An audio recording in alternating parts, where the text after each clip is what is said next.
Assalamualaikum warahmatullahi wabarakatuh. Nama saya Asona Harahap dari Perbankan Syariah 5B. Di sini saya akan menjelaskan tentang hardware pendukung perkembangan sistem tanpa batas. Jadi, komputer itu merupakan alat teknologi yang sangat diperlukan untuk menyelesaikan pekerjaan ataupun menyimpan data secara instan. Komputer ini juga diperlukan untuk melakukan pekerjaan melalui dari rumah maupun untuk pekerjaan ataupun tugas sekolah dan bahkan perdagangan. Di sini saya akan menjelaskan beberapa perkembangan dari komputer ataupun hardware tersebut. Jadi generasi pertama dari komputer itu yaitu tabung vakum pada tahun 1946. Komputer diciptakan dengan tabung vakum sebagai komponen utamanya. Beratnya hampir sekitar 30 ton. Generasi pertama ini masih menggunakan bahasa mesin yang hanya bisa dimengerti oleh komputer itu sendiri. Adapun kekurangan dari generasi pertama itu yaitu prosesnya kurang cepat, daya simpannya kecil, dan suhunya cepat panas sehingga membutuhkan sebuah pendingin. Untuk generasi kedua, transistor yaitu pada tahun 1959 sampai 1964.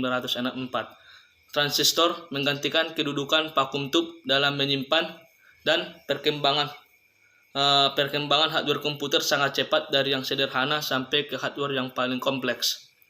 Namun, dilihat dari sejarahnya, perkembangan komputer diawali oleh kebutuhan manusia untuk melakukan pemrosesan data secara mudah.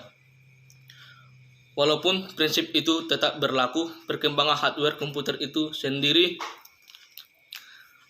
adalah sebuah evolusi dari berbagai alat pengolahan data.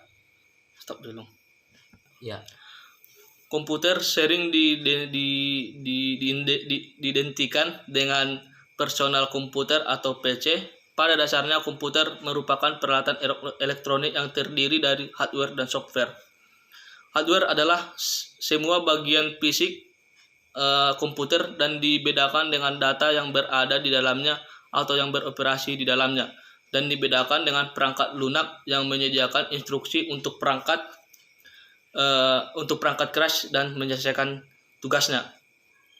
Sedangkan software adalah perangkat lunak atau berarti adalah istilah khusus untuk data yang diformat dan disimpan secara digital.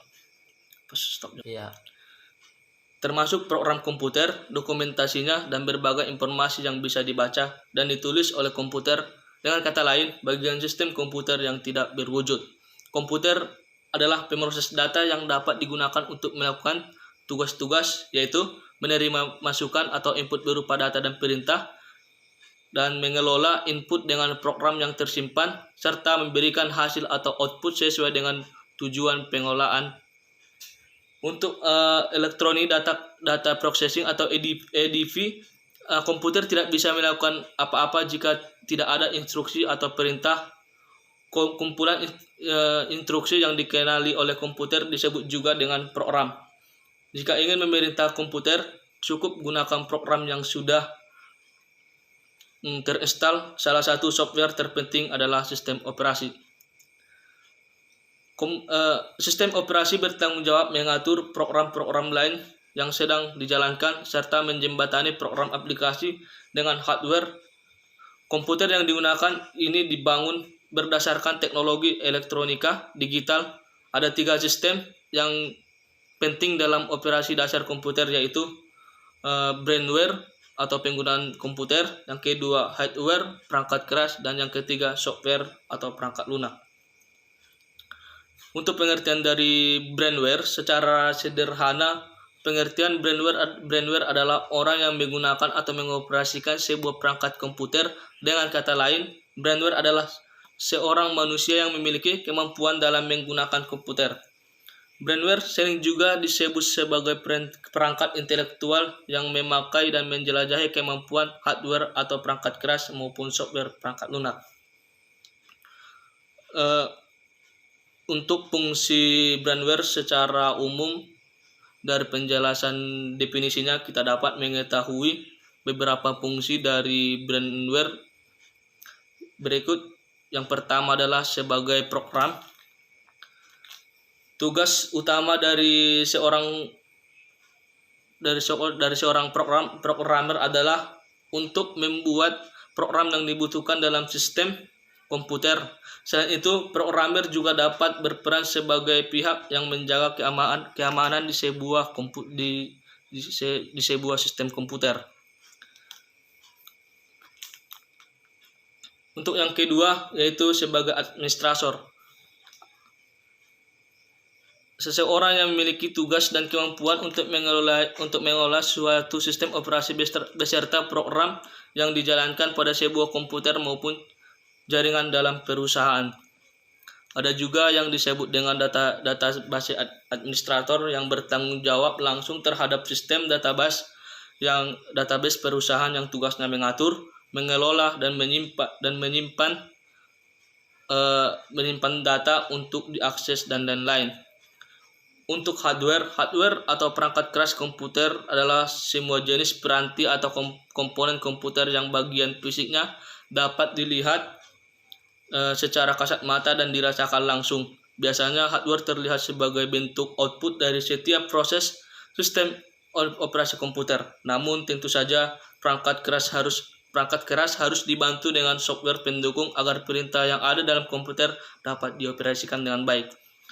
Untuk contoh hardware atau prefix yaitu pertama casing untuk melindungi bagian dalam komputer, yang kedua motherboard sebagai papan sirkuit utama yang sebagai penghubung komponen hardware lainnya, yang ketiga power supply sebagai penyedia daya untuk digunakan motherboard, yang keempat prosesor sebagai pemroses data atau otak dari komputer, yang kelima RAM untuk menyimpan data yang dibutuhkan CPU secara acak dan sementara data akan hilang jika komputer dimatikan, dan selainnya.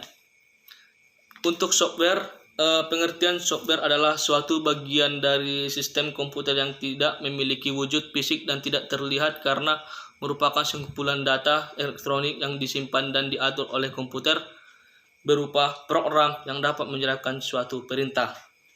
Ada juga yang menyebut pengertian software adalah suatu data yang program diformat dan disimpan secara digital berbentuk fisik, dapat dioperasikan oleh penggunanya melalui perangkat komputer. Dan database dan data warehouse, komponen pendukung sistem informasi keempat. Database dan data warehouse. Database merupakan kumpulan data yang saling terhubung sehingga dapat memberikan informasi secara lengkap dan menyeluruh. Contohnya seperti catatan karyawan atau katalog produk. Database ini juga merupakan arsip penting pendukung operasi dan fungsi manajemen perusahaan dengan baik. Melalui database ini, semua data dan informasi dapat dikelola dengan baik sehingga dapat membantu kemudahan pekerjaan. Jadi segitulah yang dapat saya jelaskan dari penjelasan tentang hardware. Adapun kurangnya saya minta maaf dan saya akhiri. Wassalamualaikum warahmatullahi wabarakatuh.